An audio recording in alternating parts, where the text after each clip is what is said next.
एक ठंडी चांदनी रात थी जब 4 दोस्त जैक, सारा, मार्क और एमिली ने ब्लैकवुड स्टेशन की खोजबीन करने का निर्णय लिया। स्टेशन, जो समय की धूल में खो गया था, भूतहा माना जाता था, लेकिन यही उनकी जिज्ञासा को बढ़ाता था। क्या तुम पक्के हो कि ये सही विचार है? एमिली ने पूछा जब वे पुराने स्टेशन के पास पहुंचे।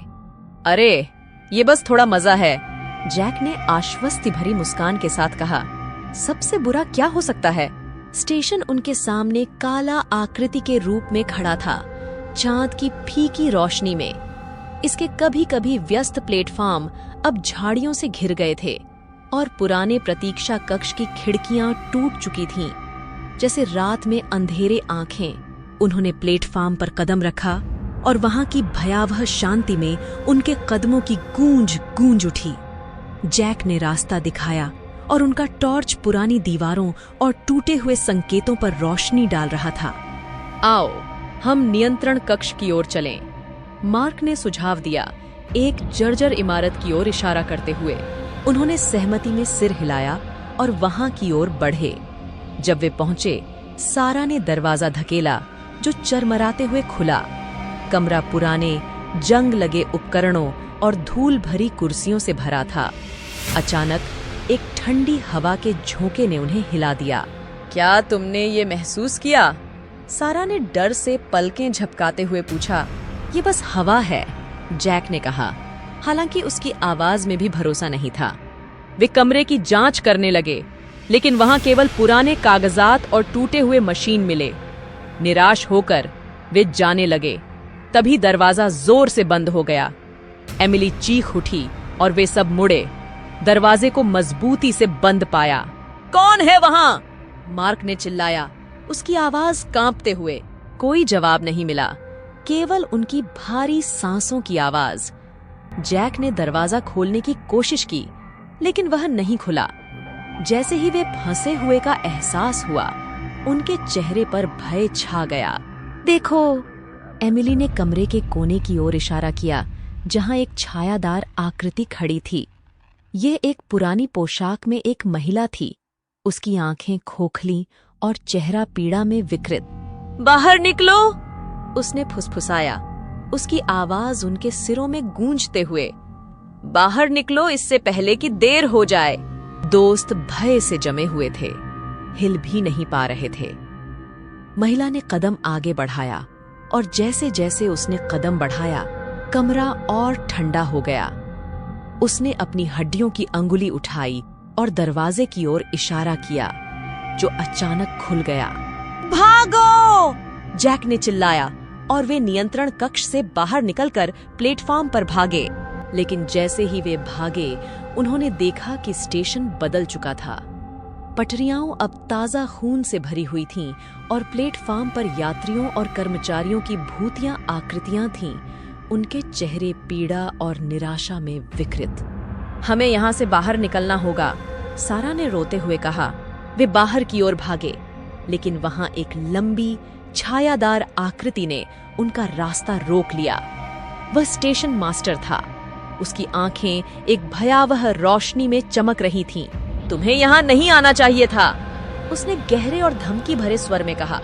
यह स्टेशन शापित है, अब तुम हमारे साथ रहोगे। इससे पहले कि वे कुछ कर पाते, स्टेशन मास्टर ने हाथ उठाया और उनके नीचे की जमीन धसक गई। वे अंधकार में गिर गए। उनकी चीखें शून्य में गूंज रही थीं। जब वे जागे, वे फिर से प्लेटफॉर्म पर थे, लेकिन सब कुछ अलग था। स्टेशन जीवित था, लोग और ट्रेनें थीं, लेकिन कोई उन्हें देख या सुन नहीं सकता था। वे भूतिया ब्लैकवुड स्टेशन में फंसे हुए थे, हमेशा के लिए इसके भूतिया गलियारों में घूमते हुए। जैसे ही भोर की पहली रोशनी आई, चांद बादलों के पीछे छिप गया और दोस्तों ने भयानक सच्चाई समझी। वे अब स्टेशन के अंधेरे इतिहास का हिस्सा थे, इसके शापित अस्तित्व से हमेशा के लिए बंधे हुए थे। वे जीवितों के साथ संवाद करने की कोशिश करते थे, लेकिन उनकी आवाजें केवल हवा में फुसफुसाती रहीं। वर्षों बीत गए और ब्लैकवुड स्टेशन की नई भूतिया कहानियां उभरीं। कुछ ने फंसे हुए आत्माओं की मर्मस्पर्शी चीखें सुनी, जबकि दूसरों ने प्लेटफार्म पर भूतिया आकृतियां देखीं। फिर भी कोई भी अंधेरे के बाद स्टेशन में प्रवेश करने की हिम्मत नहीं करता था। अपने भाग्य से बचने के लिए बेताब जैक, सारा, मार्क और एमिली ने अभिशाप को तोड़ने का तरीका खोजा। उन्हें पता चला कि स्टेशन की भूतिया उपस्थिति एक सदी पहले हुई एक दुखद दुर्घटना से जुड़ी थी। एक बेकाबू ट्रेन स्टेशन में टकराई थी, दर्जनों यात्रियों और कर्मचारियों की जान ले ली थी। पीड़ितों की आत्माएं शांति पाने में असमर्थ स्टेशन को हमेशा के लिए यातना में बांध चुकी थीं। दोस्तों ने महसूस किया कि खुद को और अन्य फंसी आत्माओं को मुक्त करने के लिए उन्हें सच्चाई को उजागर करना और उस दुखद घटना को समाप्त करना होगा। वर्षों के दौरान उन्होंने जीवितों के साथ सूक्ष्म संकेतों और डरावनी फुसफुसाहटों के माध्यम से संवाद किया, उन्हें पुराने रिकॉर्ड और भूले हुए दस्तावेजों की ओर मार्गदर्शन किया।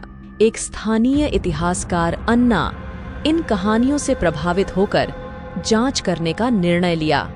उसने ब्लैकवुड स्टेशन के इतिहास पर महीनों तक शोध किया, उस दुर्भाग्यपूर्ण रात की घटनाओं को जोड़ते हुए। आत्माओं की मदद से उसने पीड़ितों के नाम और दुर्घटना के सटीक विवरणों का पता लगाया। दुर्घटना की वर्षगांठ पर अन्ना ने स्टेशन पर एक स्मारक का आयोजन किया। उसने पीड़ितों के वंशजों और स्थानीय समुदाय को आमंत्रित किया ताकि वे खोई हुई जानों को सम्मानित कर सकें। जैसे जैसे मोमबत्तियां जलाई गईं और प्रार्थनाएं की गईं, हवा गर्म होने लगी और दमनकारी वातावरण हल्का हो गया। स्टेशन की आत्माएं, जिसमें जैक, सारा, मार्क और एमिली शामिल थे, को एक ऐसी शांति का अनुभव हुआ जो उन्होंने एक सदी से अधिक समय से नहीं जानी थी। अंतिम प्रार्थना के रूप में एक नरम रोशनी स्टेशन को घेर लिया और एक के बाद एक भूतिया आकृतियां गायब हो गईं। उनकी पीड़ित आत्माओं को अंततः मुक्त कर दिया गया। ब्लैकवुड स्टेशन, एक समय का भय और दुख का स्थान, अब स्मरण और उपचार का प्रतीक बन गया। दोस्त अब शांति में परे से स्टेशन की देख-रेख कर रहे थे, आभारी थे कि उनकी कहानी अंततः समाप्त हो गई थी। और इसलिए ब्लैकवुड स्टेशन की भूतिया कहानी मोचन और समाप्ति की कथा बन गई, एक अनुस्मारक कि सबसे अंधेरे स्थानों में भी अंततः रोशनी और शांति प्रबल हो सकते हैं। ब्लैकवुड स्टेशन पर स्मारक के बाद 1 साल बीत चुका था, जहां पीड़ितों की आत्माओं, जिनमें जैक, सारा, मार्क और एमिली शामिल थे, को शांति मिली थी। स्थानीय इतिहासकार अन्ना अपने काम के लिए जानी जाती थी, जिसने स्टेशन के दुखद इतिहास को उजागर किया था। ब्लैकवुड स्टेशन अब भय का स्थान नहीं, बल्कि स्मरण का स्थान था। फिर भी इसकी भूतिया कहानी की फुसफुसाहटें अभी भी जारी थीं। स्मारक की सालगिरह पर 4 नए दोस्त, माइकल, लिसा, डैनियल और राचेल, ब्लैकवुड स्टेशन पर जाने का निर्णय लिया। वे भूतिया कहानियों से आकर्षित थे, उत्सुक थे कि स्वयं ही अलौकिक अनुभव करें। ठंडी रात की हवा में एक रोमांचक अनुभूति। चांद की चांदनी में स्टेशन एक अलौकिक चमक में डूबा हुआ था और हवा में एक हल्का कंपन था। वे टॉर्च, कैमरे और एक ओइजा बोर्ड के साथ तैयार थे, भूतों का शिकार करने के लिए तैयार थे। जैसे ही दोस्तों ने स्टेशन की खोज की, वे इस बात से प्रभावित हुए कि स्टेशन अब भी कितना अपरिवर्तित था। पटरियां अब भी झाड़ियों से घिरी हुई थीं और प्रतीक्षा कक्ष अब भी उतना ही डरावना था। उन्होंने अपने उपकरण स्थापित किए और उसी नियंत्रण कक्ष में बस गए, जहां जैक, सारा, मार्क और एमिली ने भूतिया महिला का सामना किया था। चलो ओविजा बोर्ड से शुरू करते हैं, लिसा ने सुझाव दिया। बोर्ड को एक पुराने धूल भरे टेबल पर रखते हुए वे उसके चारों ओर जमा हुए, अपनी उंगलियां हल्के से प्लांचेट पर रखते हुए। क्या यहाँ कोई है? डैनियल ने पूछा। उसकी आवाज स्थिर थी, लेकिन कमरा तनावपूर्ण था। कुछ देर तक कुछ नहीं हुआ। फिर धीरे धीरे प्लांचेट ने हरकत करना शुरू किया। उसने लिखा, हाँ, आप कौन हैं? राचेल ने धीरे से पूछा। मदद करें। दोस्तों ने बेचैन नजरों का आदान प्रदान किया। किस चीज में मदद चाहिए? माइकल ने पूछा। प्लानचेट ने फिर से हरकत की। फंसे हुए? कहाँ फंसे हुए? लिसा ने पूछा। नीचे। दोस्तों के रोंगटे खड़े हो गए। उन्होंने सुना था कि कैसे जमीन जैक, सारा, मार्क और एमिली के नीचे से हटी थी।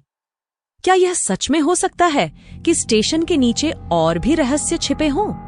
रहस्य को सुलझाने का निश्चय करके उन्होंने नियंत्रण कक्ष की जांच की और पुराने कालीन के नीचे एक ट्रैपडोर पाया।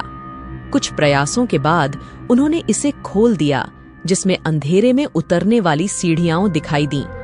अपने टॉर्चों के साथ वे सावधानीपूर्वक नीचे उतरे। जैसे जैसे वे नीचे उतरे, हवा और ठंडी हो गई और सड़ी हुई मिट्टी और सीलन की गंध तेज हो गई। सीढ़ियों के नीचे वे खुद को सुरंगों के नेटवर्क में पाए।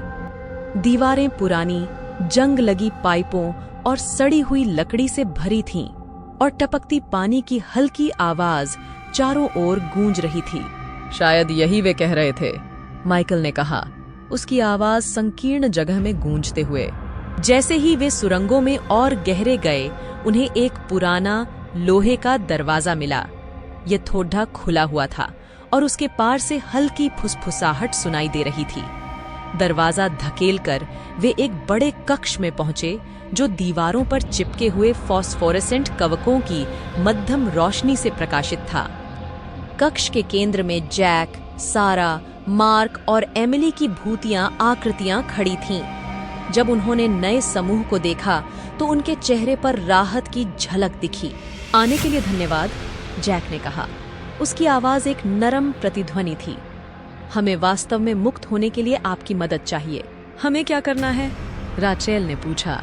उसका डर कुछ समय के लिए भूल गया। एक वस्तु है, सारा ने समझाया। एक पुराना रेलवे लालटेन जो मूल दुर्घटना का हिस्सा था। यह श्रापित है और हमारी आत्माओं को यहाँ बांधता है। आपको इसे खोजना और नष्ट करना होगा।